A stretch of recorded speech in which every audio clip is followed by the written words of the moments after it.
विश्वामित्र के उग्र तप से प्रसन्न होकर महादेव उनके समक्ष प्रकट हुए और बोले, राजन, तुम्हारी मनोकामना क्या है? किस उद्देश्य से तुम तप कर रहे हो? विश्वामित्र ने हाथ जोड़कर शिवजी से निवेदन किया, प्रभु, यदि मेरी तपश्चर्या से आप प्रसन्न हुए हों तो ऐसा आशीर्वाद दें कि मैं धनुर्वेद का संपूर्ण अधिकारी बन जाऊं, समस्त असुर मेरे अधीन हो जाए। महादेव मान गए। उन तमाम असुरों को जो देव, दानव, गंधर्व, ऋषि, यज्ञ और राक्षसों के वश में थे, शिवजी ने विश्वामित्र को सौंप दिया। शिवजी से वरदान प्राप्त कर विश्वामित्र लौटे। तपोबल से पाई शक्ति के कारण उनका अहंकार बरसात की नदी की भांति उमड़ रहा था। उन्होंने सोचा, बस अब वशिष्ठ का अंत कर दिया जाए। वह सीधे वशिष्ठ के आश्रम में गए। क्रुद्ध महाकाल की तरह आते हुए विश्वामित्र को देखकर वशिष्ठ के आश्रमवासी शिष्यगण डर के मारे इधर उधर छिपने लगे। विश्वामित्र ने अग्नेय अस्त्र का प्रयोग किया। उसके प्रभाव से ऋषि वशिष्ठ का आश्रम जलकर राख हो गया। वशिष्ठ ने अपने शिष्यों को बहुत समझाया कि वे घबराए नहीं, किंतु उनके आश्रम वासियों का डर कम न हुआ। वो भागने लगे और छिपने की जगह खोजते रहे। यह देखकर वशिष्ठ दुखी हुए।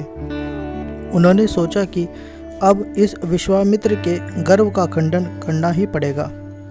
कलाग्नि की तरह प्रज्वलित अपने ब्रह्मदंड को उन्होंने हाथ में लिया और विश्वामित्र को ललकारा और कहा, विश्वामित्र, यह क्या मूर्खता कर रहे हो? विश्वामित्र का को क्रोध और भी भड़क उठा। उन्होंने भी ललकारा, अरे वशिष्ठ, जरा ठहर तो सही।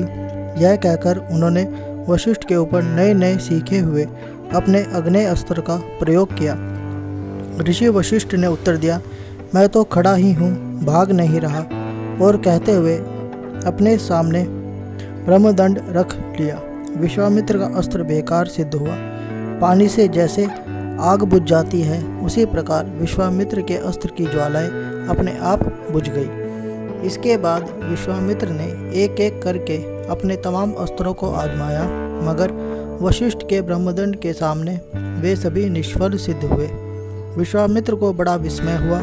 लाचार होकर अंत में उन्होंने वशिष्ठ के ऊपर ब्रह्मास्त्र छोड़ दिया।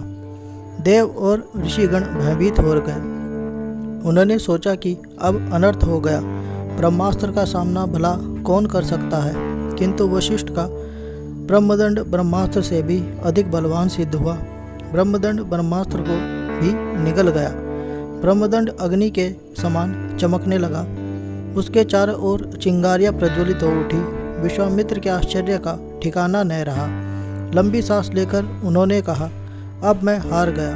मेरा क्षत्रिय बल इस ऋषि के एक साधारण दंड के सामने निरर्थक रहा। महादेव ने मुझे धोखा दिया।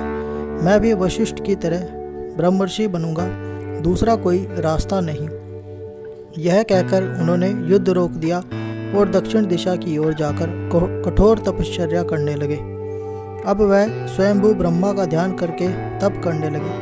अनेक वर्षों की तपश्चर्या के पश्चात ब्रह्मा प्रकट हुए और यह कहकर कि हे कौशिक पुत्र, अपने तप की महिमा से तुम राजर्षि बन गए हो, अंतर्धान हो गए। विश्वामित्र को बड़ा आघात पहुंचा कि इतनी कठोर तपश्चर्या के बाद भी केवल राजर्षि पद मिला और वह भी घोर तप करने में तत्पर हो गए।